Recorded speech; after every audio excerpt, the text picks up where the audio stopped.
ఉన్నారు, పెళ్లి కాని పిల్లలు. గోపీనాథ్కి 2 ఆడపిల్లలు ఉన్నారు, కొడుకు కూడా చిన్నోడు, ఇంకా వాడు కాలేజీకి కూడా పోలేదు, చాలా చిన్న పిల్లలు ఉన్నారు.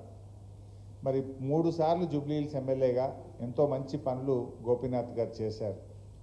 సో దురదృష్టవశాత్తు గోపి గారు చనిపోతే ఆ కుటుంబానికి అండగా ఉండాలని బీఆర్ఎస్ పార్టీ వారి సతీమణికి టికెట్ ఇచ్చారు. మరి ఈరోజు కాంగ్రెస్ నాయకులు ఏం మాట్లాడుతున్నారో మీరందరూ కూడా టీవీలో చూశారు. 2 నెలలు కాలేదు భర్తను కోల్పోయి, ఎంత బాధ ఉంటుంది. పిల్లల పెళ్ళిళ్ళు కాక, పిల్లవాడు చేతికి రాక, అకస్మాత్తుగా సడన్గా భర్తను కోల్పోయిన భార్యకు ఎంత దుఃఖం ఉంటుందో మనకు తెలియదా? ఆ ప్లేస్లో ఎవరమున్నా ఎంత బాధపడతాం. అయితే పిల్లలు పెద్దగా అయినరు, పెళ్ళిళ్ళు అయినాయి, జర మగపిల్లగాడు చేతికి వచ్చిందంటే వేరు. 2 ఆడపిల్లలు ఉంటే పెళ్ళిళ్ళు కాకపోయాయి, మగపిల్లవాడు ఉంటే ఇంకా చేతికి రాకపోయాయి. ఆమె దుఃఖంలో ఏదో కన్నీళ్లు పెట్టుకుంటే కూడా ఆ దుఃఖాన్ని కూడా కాంగ్రెస్ నాయకులు రాజకీయం చేస్తూ ఉన్నారు. ఇది మర్యాదనా? అసలు ఎవరైనా ఒక ఆడబిడ్డను ఆ రకంగా అవమానించవచ్చా? రాజకీయాలు ఉంటే ఏదన్నా మాట్లాడు.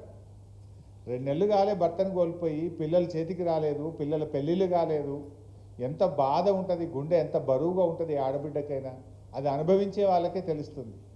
కానీ నిన్న కొంతమంది కాంగ్రెస్ మంత్రులు తన దుఃఖాన్ని కూడా అవమానపరిచే విధంగా నానా మాటలు మాట్లాడుతూ ఉంటే ఎంత విజ్ఞత లేకుండా, విచక్షణ లేకుండా, ఎంత చిల్లర రాజకీయాలు చేస్తుండ్రో మనం కూడా అర్థం చేసుకోవచ్చు. బట్ ఏదైనా ప్రజలు విజ్ఞులు, ప్రజలు మంచి చెడు ఆలోచిస్తారు. ఏం చేసింది కాంగ్రెస్, ఏం చేసింది బీజేపీ, ఒక్కసారి మనం ఆలోచించాలి.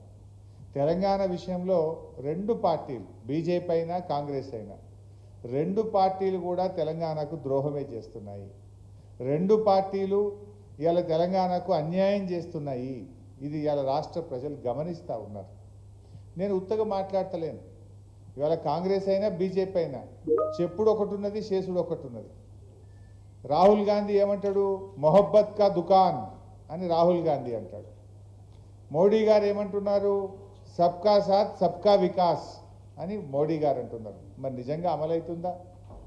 మొహబ్బత్ కా దుకాన్ అని మాటలైతే రాహుల్ గాంధీ మంచిగానే చెప్తున్నాడు, కానీ జరుగుతున్నది ఏంది? హైడ్రా పేరిట పేదోళ్ళ ఇల్లు గులగొడుతున్నారు కదా, అది మొహబ్బత్ కా దుకానా? పెద్ద పెద్దోళ్ళు ఏమో గులగొడతలేడు. ఇలా కాంగ్రెస్ నాయకులు పట్నం మహేందర్ రెడ్డిలు నీళ్ళలోనే ఉంటుంది, పొంగిలేటి శ్రీనివాస్ రెడ్డిది హైడ్రాలనే ఉంటుంది, గాంధీ గారి భూమి గవర్నమెంట్ ల్యాండ్ కబ్జా పెట్టుకొని ఉంటాడు. పెద్ద పెద్దోళ్ళ ఇండ్లు అయితే కూలగొట్టలేరు, కానీ పండగ పూట ఆదివారం నాడు రాత్రికి రాత్రి వచ్చి గరీబోళ్ళ ఇండ్లు కూలగొట్టి నేలమట్టం చేసి వేల కుటుంబాలను రోడ్డు మీదకి తెస్తున్నాడు రేవంత్ రెడ్డి. మరి దాన్ని ఎందుకు మాట్లాడాడు రాహుల్ గాంధీ? రాహుల్ గాంధీ నీ మొహబ్బత్ కా దుకాన్ అనేది మాటలకే పరిమితమా? నిజాయితీగా చేతల్లో కూడా ఉందా? చేతల్లో ఉంటే నీ రాహుల్ గాంధీని నువ్వు నీ రేవంత్ రెడ్డిని ఎందుకు అడుగుతలేవు? రాహుల్ గాంధీ రేవంత్ రెడ్డిని ఎందుకు ప్రశ్నిస్తలేవు? గరీబోళ్ళ ఇండ్లు ఎందుకు కూలగొడుతున్నావు? పెద్దోళ్ళ తెరువు పోతలేవు, గరీబోళ్ళ మాత్రం కూలగొడుతున్నావని రాహుల్ గాంధీ రేవంత్ రెడ్డిని అడుగుతున్నాడా? ఆయన మాట్లాడాడు. ఆడపోయి రాహుల్ గాంధీ బీహార్లో ఓట్ చోరీ అంటున్నాడు. బీహార్లో ఓట్ చోరీ అంటున్నావు, మరి జూబ్లీ హిల్స్లో నీ రేవంత్ రెడ్డి ఓట్ చోరీ చేస్తుండు కదా. ఒక్కింట్లో 43 ఓట్లు రాయించిండు, ఒక్కొక్కరికి 3 ఓట్లు రాయించిండు రేవంత్ రెడ్డి. మరి ఈ ఓట్ చోరీ గురించి ఎందుకు మాట్లాడవు? నీ రేవంత్ రెడ్డిని అడగవా? మన కాంగ్రెస్ పాలసీ ఓట్ చోరీకి వ్యతిరేకం, నేను బీహార్లో బీజేపీ చేసిన ఓట్ చోరీ మీద కొట్లాడుతున్నా, నువ్వు చెయ్యొద్దయా జూబ్లీ హిల్స్లో, నువ్వు నిజాయితీ ఉండమని చెప్పవలసిన బాధ్యత రాహుల్ గాంధీకి లేదా? ఇవాళ దాదాపు 20,000 దొంగోట్లు రాయించిండు రేవంత్ రెడ్డి.